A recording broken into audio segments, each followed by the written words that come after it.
Today, I want to talk about histamine intolerance. I'm going to talk about my personal experience with histamine and how my issues actually got worse with an elimination diet.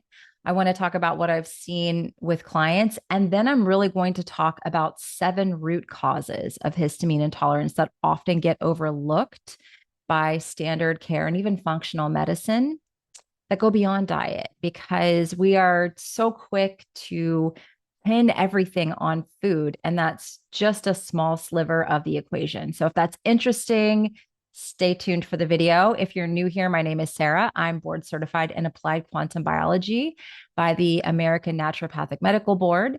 And I'm certified in nutrition with the National Academy of Sports Medicine. I've been working one on one with clients for the last 12, maybe 14 years now plus, and collecting certifications since then.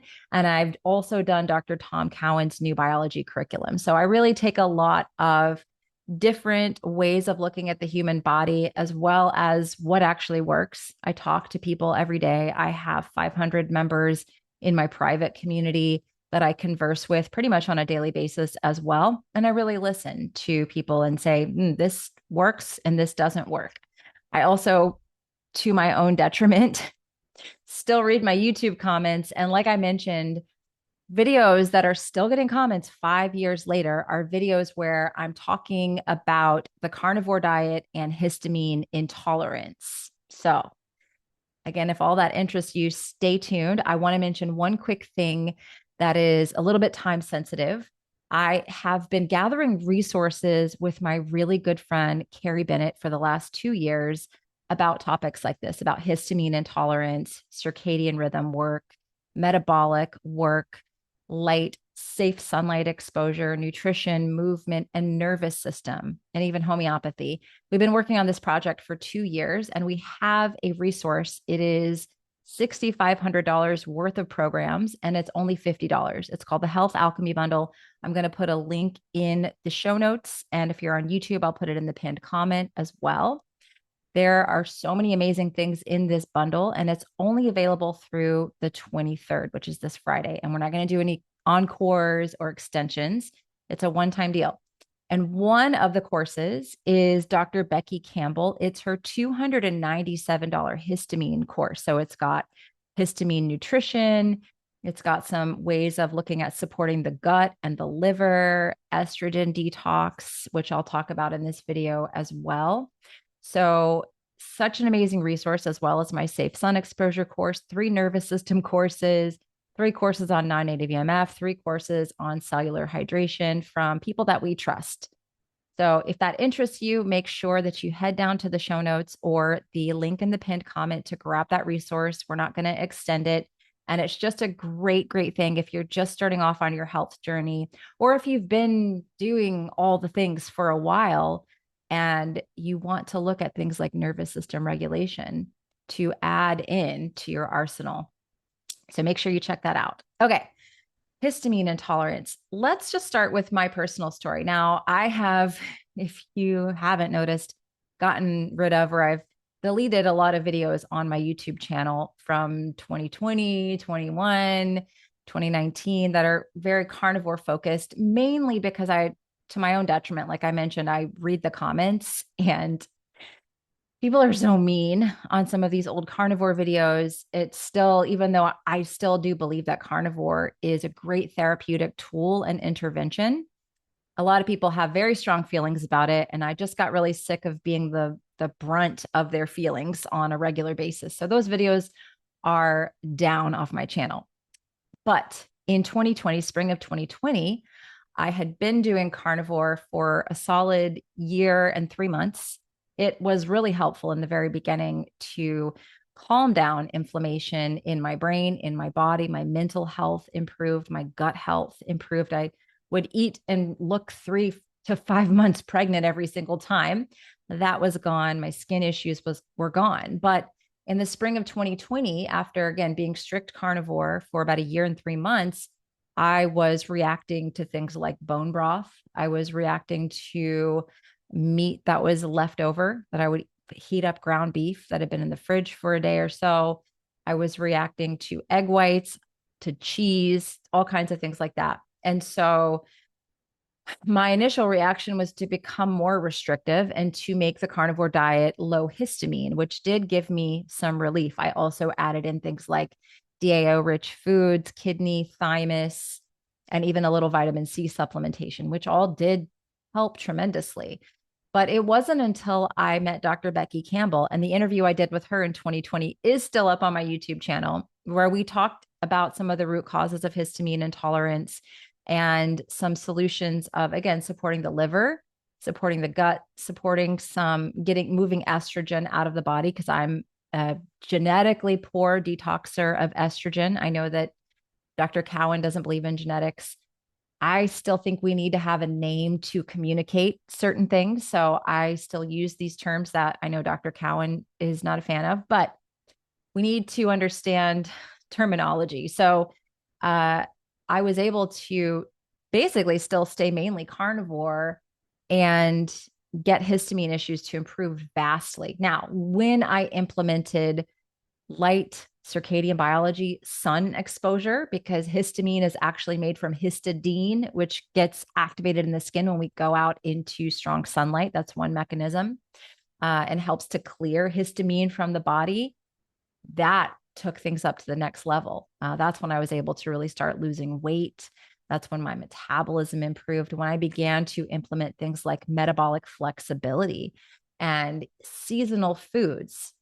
That's when my body started to be able to clear histamine. And I'll talk about that a little bit more in this video. So that's my personal story with histamine. I've also added things like molecular hydrogen, which have a lot of promise in the research to be supportive of seasonal allergies. In particular, hydrogen inhalation has been a really powerful tool for myself and for my daughter as well. So here's the thing. Histamine is not bad inherently. It is not bad. But when the body is unable to break it down and metabolize it due to multi-factors that we'll discuss in this little episode here, that's when there can become an overload of the system. And you can have things like, I would get heart palpitations when I had bone broth. You can get skin rashes, hives, insomnia, because histamine also runs on a circadian rhythm, as does the DAO enzyme, which helps the body to break it down and clear it. You can get things like anxiety. You can have gastric upset. You can get sinus congestion. That was always a big one for me, was the sinuses were congested. So there's a lot of different symptoms of histamine intolerance. I will put in the show notes as well a really in-depth article I did on this topic over the weekend that's got graphics and it has citations if you want to fact check me. Here's actually the graphic that I created about histamine running on a circadian rhythm in that article, which again, you can download in the show notes. If you're listening on Apple, then you can see this visually on YouTube and on Spotify. But it just shows that histamine actually runs on a circadian rhythm. It's meant to peak with your alertness. So you see when the sun is the highest in the sky, it's supposed to peak. DAO is also supposed to run, and DAO is this enzyme in the body that helps to break down histamine, also supposed to run on a similar schedule. When melatonin goes up at night, then histamine is supposed to go down. This is why people that have histamine intolerance can often get their worst issues at night, because they're low in melatonin. Now, the answer from my viewpoint is not necessarily to jump right into melatonin supplementation, because that's kind of like putting Band-Aid on a leak that's just going to keep spewing out water. You have to work with the whole system. You have to work with your circadian rhythm, because if you want proper histamine release, you must support your cortisol melatonin patterns appropriately. So that's foundational in the work that I really teach in my free resources. You can go to my blog for several free resources on that. And really getting morning sunlight, strong morning sunlight in the middle of the day to help to clear some of that histamine. I would definitely recommend getting some sun exposure on your skin, safe sun exposure. So use my Circadian app, all one word, to really get safe sun exposure in the middle of the day. Can help to clear out some of that histamine. If you're somebody who goes out in the sun and you have a reaction to sunlight, you start to get more hives. you're going to have to go gently and slowly with your sun exposure. Spend more time in the morning and more time in the evening when there's less UV or there's no UV available. And then you'll want to start with exposing things like your legs. When I first started sun exposure in 2021, I could only expose my legs and I couldn't really get my upper body in the sun without just feeling really bad, feeling really exhausted, really wiped out. And this is another thing that people have when they're really sensitive to histamine is that they can't tolerate heat. They have exercise intolerance. And so you have to really titrate the system into sun exposure. That's where the Health Alchemy bundle and my Sunwise course, which is a $79 course, is included in that bundle that teaches you these principles of safe sun exposure, understanding what times are optimal to go out to help your body to make vitamin D, and again, to clear things like histamine. So foundationally, and this doesn't get talked about in the alternative medicine world, and I do have scientific references in my article, which is in the show notes, and I'll put it in the pinned comment over on YouTube as well, that circadian rhythms and this work of establishing the light dark cycles and getting your body to endogenously make melatonin at night is really, really, really important if you are trying to support your body and you have histamine intolerance. The second root cause beyond diet, because I just want to say you will, if you have histamine intolerance, it will be helpful for you to eliminate certain foods, the high histamine foods, which Dr. Becky has all that information in her histamine course, which is included in the bundle. Now, it's going to be helpful for you, but you've got to build resilience of the system. You have to build the terrain. That's Dr. Tom Cowan speaking here. You've got to have a resilient system. So mitochondria are the energy management system of the body. This is crucial for your metabolism. This is crucial for histamine as well, because DAO is an enzyme that is dependent upon mitochondrial function. And a lot of people have poor mitochondrial function due to disrupted circadian rhythms, a diet that is filled with deuterium and things that are slowing down mitochondrial function. We have a deuterium course in the Health Alchemy bundle as well. Their mitochondria are circadian signaled organisms as well, and they rely on light and dark cycles. They rely on getting enough infrared light and enough red light, which our indoor modern environments are completely devoid of. The mitochondria also rely upon exclusion zone water, which we'll talk about more in my hydration point. But there are many, many free and easy ways to support your mitochondria. And if you have histamine issues, you need to have adequate ATP and cellular water to clear histamine from the body. And so supporting your mitochondria and having poor mitochondrial function. And again, the scientific references for every single point that I have several citations in the article that is going to be in the show notes for you. So speaking of cellular hydration, I'll share my little graphic again. So histamine is stored in your mast cells, which release it when triggered. So when your cells are dehydrated of the exclusion zone. So remember what I said in the last point about exclusion zone water, they collapse, right? And so they become leaky and reactive when you have too much non-native EMF exposure, not enough sunlight exposure, stress, and nervous system dysregulation. So sunlight is really, really important when it comes to histamine intolerance. Grounding is really, really important because we need conductivity in the body to clear histamine. It all comes down to energy and the body having enough energy to do what it's supposed to do. And so we have to support our body at the level of cellular hydration. Now, this also does involve drinking enough clean spring mineral water throughout the day, especially in the morning.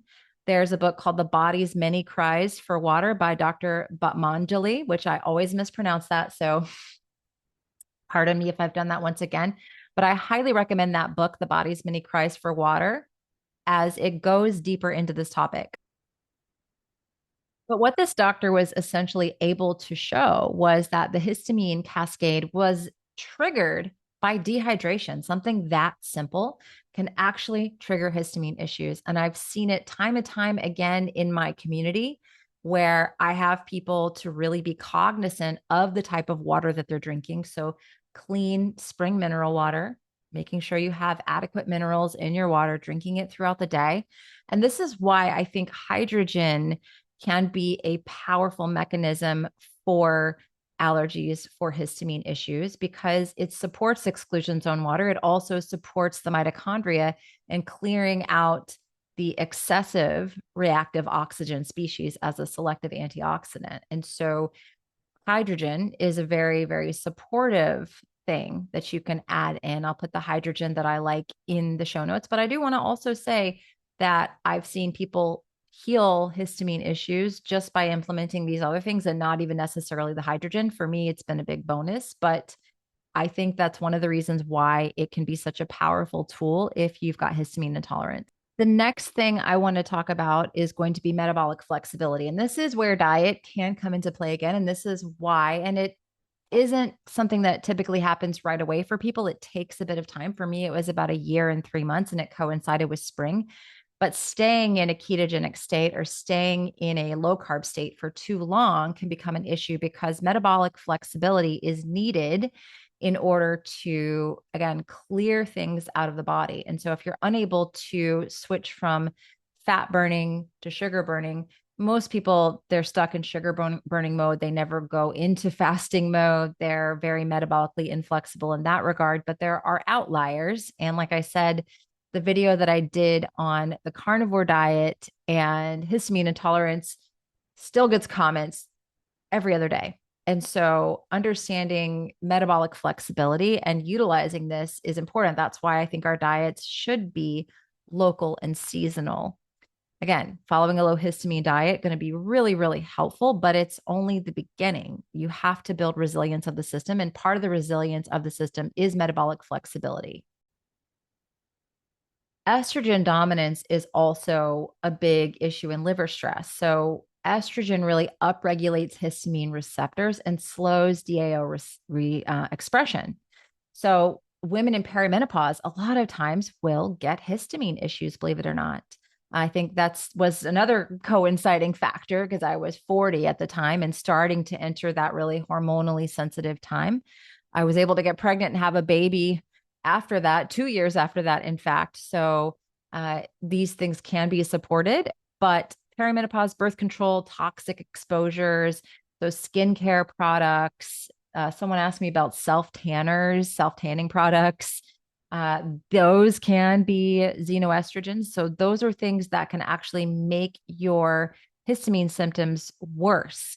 Your liver is supposed to clear estrogen and histamine, and it can really suffer when circadian rhythm is disrupted because your liver is a circadian organ, when your mitochondria are impaired, if you're overloaded with xenoestrogen. So one of the important things to do if you're working to reverse histamine intolerance is support the liver. And there's information on that in that histamine course that Dr. Becky has contributed. I'm a big fan of castor oil packs personally, Epsom salt baths, and just having my light and dark signals really regulated. Those things go a really long way when it comes to this issue. And again, I don't want to be the bearer of bad news, but I have seen a lot of women, and I was one of those women that started suffering from estrogen dominance when following a long-term carnivore diet, even though I was still going to the bathroom semi-regularly. It was maybe like 3 times a week. Now it's every day, sometimes more than once a day, not to get too personal, but my body, because I have SNPs that make it harder for me to detox estrogen, I actually need the fiber. I need that to clear out my gut. And I know the carnivores will come to my comments to argue with me. That's fine. It's just my biology and biology of a lot of women I've worked with. And I think this is one hidden reason why some women can do a carnivore diet and struggle with weight loss because they're not clearing the estrogen out of the gut. And that needs to really be supported regardless. This is an unpopular opinion, but non-native EMFs are huge. And I think this could be a big reason why so many more people are having histamine issues these days, because we're surrounded by Bluetooth and Wi-Fi and all the things. There are 3 non-native EMF courses in the Health Alchemy bundle. Again, that'll be down in the show notes for if you want to check it out, about how to mitigate for the everyday person, because to move to the jungle, to get away from all technology just isn't going to be a realistic thing for a lot of people. There are a lot of things you can do in your modern daily life to support yourself. So why do non-native EMFs trigger histamine issues? Because your cells in your body is not just this biochemical being. I think the biochemical model of health, I'm not going to say it's wrong. It's just missing a lot of information. It doesn't take into account the fact that your body is electric. Read The Body Electric. This is a book that's going to explain that. Read The Invisible Rainbow. Those 2 books are really going to help you to understand this issue. And when you're exposed to a lot of non-native EMF, Bluetooth, 5G, the voltage gated calcium channels in your cell membranes open, abnormally flooding the cell with calcium. And this is going to create basically a pro-inflammatory, hyperexcitable state. So histamine release is heavily triggered by calcium influx, especially in mast cells, which act as histamine storage tanks, as we talked about earlier. So more non-native EMF equals essentially more histamine dumping. And so this is why we want to, and non-native EMF also takes the exclusion zone down. This is Dr. Gerald Pollack's work, 15 to 20%. So we're around a lot of non-native EMF. Not only are we flooding the cells with calcium, and that's creating a histamine issue, but we're also losing exclusion zone water. And exclusion zone water is part of the terrain that helps our body to clear histamine more effectively. That's why I think getting proper hydration into the body can be so effective at helping support your body with histamine intolerance. Last thing, but I think it could be one of the most important thing, is nervous system and stress and how that fragments the mitochondria and can create a histamine storm. So your nervous system isn't just a mood regulator. It might feel that way, but it also controls your cellular energy output. It's giving instructions to the mitochondria. And it's the work of Dr. Martin Paul. Dr. Martin Picard. Dr. Martin Paul is the doctor who talks about the voltage gated calcium. That's Dr. Paul. Dr. Martin Picard talks about how chronic stress, even perceived stress, leads to mitochondrial fragmentation, lowered ATP production, lowered water production, and increasing inflammation or reactive oxygen species. That's his work. And there's citations in my article. So when you have fragmented mitochondria or inefficient mitochondria, you're going to have lowered histamine clearance. And this is one thing that I see myself. I had to do nervous system regulation support work in order to fully heal, to lose the weight, get pregnant, all the things I was trying to achieve. And I see this with a lot of people in my community as well, that there's some element of the nervous system that needs to be supported. And it's often the person who comes to me and asks 100 questions and wants to get everything perfectly right and wants to micromanage, track, weigh, and measure everything and do it. They just want to get it right. And I've been there. I've been that person. I've done that. And that's why a lot of people say I've tried everything and I'm just stuck. And so I think this nervous system support piece is crucial when it comes to any goal that you're trying to achieve, but definitely histamine, because it's going to create a stress on the mitochondria and there's going to be a less ability of the body to clear that histamine. And it's part of rebuilding terrain to support nervous system. So I always send people to Irene Lyon's work, but we also have 3 nervous system resources in the Health Alchemy bundle. Again, it's $6,500 worth of resources. We could be here all day with me talking about all the cool stuff that's in there, but there are 3 nervous system courses in there that I have found to be extremely powerful and very, very helpful. And it's low risk. It's $50 for you to check these out. And so if you're looking for a holistic approach to supporting the body with histamine intolerance, I think we really have to look beyond food. We have to look at circadian rhythm. We have to look at sun exposure and doing this in a safe, titrated manner. We have to look at mitochondrial support, circadian rhythm support, proper hydration. We have 3 hydration courses in the Health Alchemy bundle. One is from Dr. Catherine Clinton. One is from Ismail, who just teaches you the basics. And then there's Tracy Dew's, her Hydrate ebook, which is phenomenal, is in there as well. And so many resources if you're looking to support yourself if histamine is an issue for you. And I want to reiterate that I'm not blaming one thing for my histamine issues. And I don't think anyone really should just blame one thing, blame the food, blame the diet. It's a multitude of things. Our bodies have a lot of things that they have to deal with. And I didn't even get into everything that can really just contribute to histamine in this talk. There's more, there's always more. But these are the 7 things that I think don't get talked about enough in the alternative space, and definitely not by your conventional doctors who might be trying to support something like histamine with antihistamines. And that's as far as they go. So I hope this video, this little miniature episode, was helpful. And stay tuned for more. If you're interested in that Health Alchemy bundle, it's only available till Friday. We're not going to do any encores. We're not going to do any extensions. There's a link down in the show notes. And it's a really great way if you're just getting started with this information to feel better. All right. I'll see you in the next episode.